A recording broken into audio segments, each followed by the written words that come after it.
J'ai avec moi une start-up qui s'est créée dans l'idée de développer une solution intelligente qui pourrait faciliter ce déploiement des réseaux de télécommunications qui nous pose tellement de soucis lorsqu'on veut se raccorder à la fibre optique ou avoir un peu de maintenance sur notre ligne ADSL qui montre des faiblesses. Bonjour Yvan Jovicic, merci beaucoup d'être avec nous. Vous êtes donc le président de Trace OP.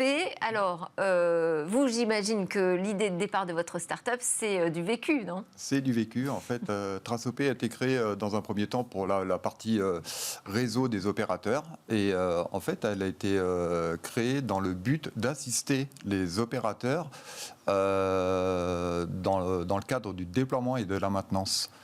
Alors, les assister, pourquoi ? Parce qu'ils ont du mal, ils n'ont pas les outils nécessaires pour le faire correctement, ce travail ? À la base, dans le métier, oui, ils n'avaient pas l'outil. Trace OP a été créé en vue de leur permettre d'avoir des mises à jour en temps réel de raccordement et de suivre leur déploiement par signature de passage ou compte rendu d'intervention. Enfin, quand on doit raccorder comme ça des milliers de personnes, voire des millions pour certains opérateurs, j'imagine qu'il y a des process qui sont en place. Ah, bien sûr, il y a des process, mais qui ne sont pas tout le temps respectés. Ils sont où ces points de friction ? Où est-ce que ça coince au moment du raccordement ou de la maintenance ? Alors, il y a une première problématique qu'on a estimée, c'est une problématique d'interaction entre les opérateurs. Oui. Déjà, c'est la première. En fait, ils se partagent finalement les mêmes locaux.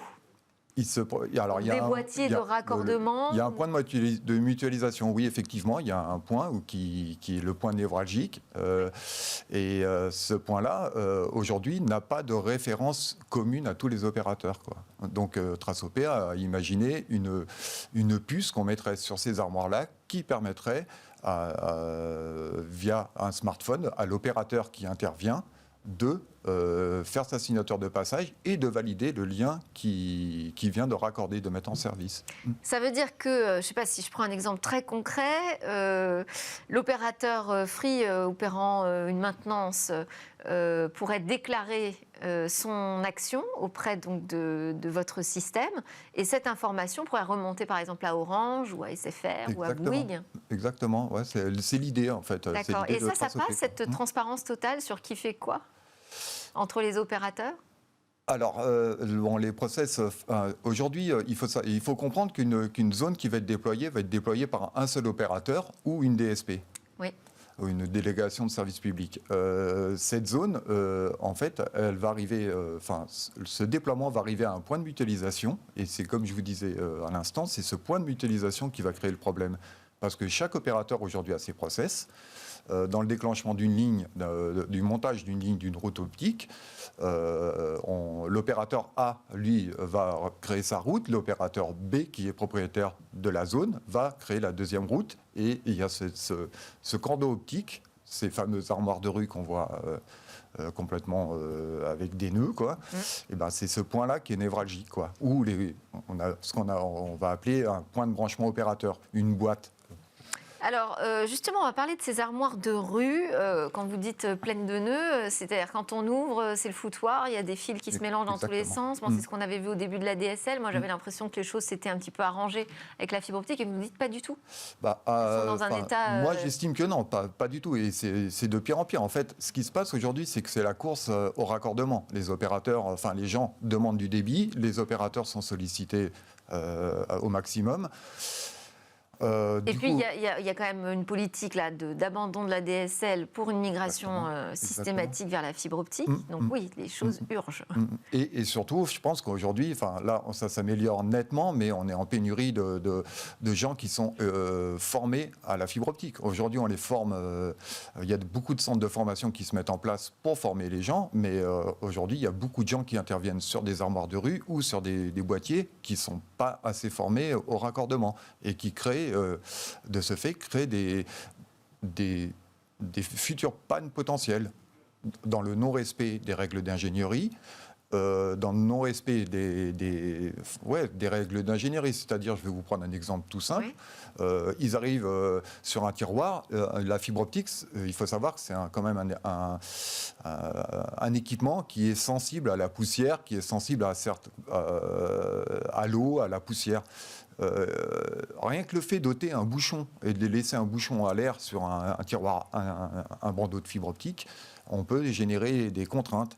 Les gens arrivent, vont pas nettoyer, vont plugger, exactement, vont brancher directement le cordon. Et puis bon, ça peut marcher sur l'instant, mais générer après coup des pannes ou des pertes de débit ou voilà. Puis alors, ces armoires de rue, c'est vrai qu'elles sont posées comme ça un petit peu partout. Tout le monde peut y accéder finalement. Oui. Alors, je sais qu'il y a des chantiers, il y a Orange, enfin, il y a des opérateurs. Tout le monde, je veux dire, même des non-professionnels, quoi. Le riverain qui a envie de faire un peu le ménage. Exactement, là, c'est la mode. Enfin, ça devient de plus en plus courant. Les gens interviennent eux-mêmes dans les armoires de rue. En fait, on peut le comprendre. Quand on en a ras-le-bol d'attendre que quelqu'un fasse quelque chose pour sa ligne, on se dit, après tout, c'est en bas de chez moi, pourquoi je n'irais pas voir comment ça se passe? Je ne dis pas qu'il faut le faire parce que c'est une très mauvaise idée. C'est une très mauvaise idée, ouais. Alors déjà, d'une, parce qu'il y a un risque. Un laser, c'est pas anodin. Un laser, un laser dans un œil, ça peut causer des séquelles. Des lésions, oui. Des lésions, oui, exactement. Et deuxièmement, quand on intervient comme ça, on est plus sujet à créer des pannes que à se dépanner soi-même. Enfin, il faut... Alors qu'est-ce qu'on fait, Yvan Jovici? Qu'est-ce qu'on fait contre ces galères de raccordement? Je pense qu'il faut sécuriser dans un premier temps, il faut sécuriser ces armoires de rue, il faut les sécuriser, il ne faut pas que les gens interviennent dans ces armoires. Et je pense qu'il faudrait un outil commun à tous les opérateurs pour bien référencer les liens. Et c'est vraiment de la traçabilité sur tout ce qui se fait dans ces armoires de rue qui pourrait changer la donne. Exactement, je pense, oui. Pour moi, oui, je pense que oui. Et puis un problème aussi de formation. Exactement, de formation. Il faut que les gens, sur le terrain. Et le respect des règles d'ingénierie, quoi. Et là, vous travaillez main dans la main avec les opérateurs. Comment vous qualifieriez votre travail avec eux? Alors moi, on a développé, TraceOP a été développé avec un bureau d'études. La solution, il y a la faisabilité, elle existe. On l'a proposé à des opérateurs, mais voilà. Enfin, je pense qu'on était un petit peu en avance à l'époque. Et il fallait investir, donc c'était pas le moment. Et aujourd'hui, les opérateurs sont conscients des dysfonctionnements. Je sais qu'il y a pas mal de chantiers de lancés entre opérateurs pour essayer d'améliorer tous ces points-là. Espérons que vous soyez entendus. Merci beaucoup, Yvan Jovici, président de TraceOP, pour essayer de résoudre toutes nos galères au quotidien avec nos réseaux de télécommunications. C'est l'heure de notre talk. On va parler des multiples facettes de la biométrie.